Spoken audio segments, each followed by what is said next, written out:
لو عايزة تولدي طبيعي هقولك أهم علامات بتدينا دليل إنك ممكن تولدي طبيعي من غير مشاكل. هتولدي طبيعي ولا قيصري؟ أنا دكتور أحمد بدر الدين.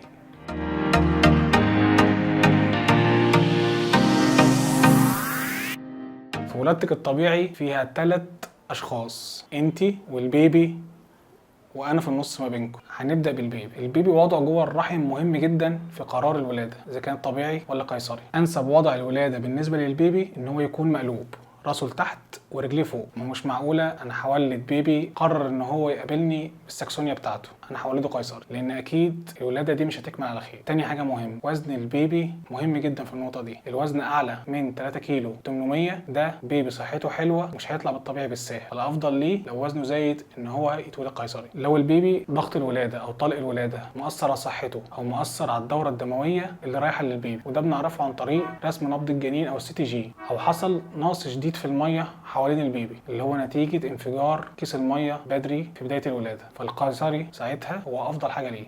لو حامل في اكتر من واحد، حامل في توأم 3 أو 4، في خناقة مين ينزل الأول مش هنحلها بالطبيعي. القيصري هو أنسب وضع للولادة التوأم. كل اللي اتقال ده مش أساسي، هو خاضع للتغيير من واحدة للتانية، ومش كل الحوامل بينطبق عليهم، ولكن في الغالب ده القرار اللي بيتاخد في الحالات دي. خلصنا من البيبي نيجي للأم. أهم حاجة عندك في الولادة الطبيعي هو اتساع الحوض بتاعك، جزرة وجطامها جحش، لأن وجود حوض مناسب واتساعه مناسب للولادة الطبيعي. حتى لو البيبي وضعه مش مناسب بيساعد ان البيبي يلف ويعدي بسلام، ولكن لو الحوض مش مناسب والبيبي في وضع مناسب جدا، عمر الحوض ده ما هيعدي البيبي والولادة هتبقى متعثرة.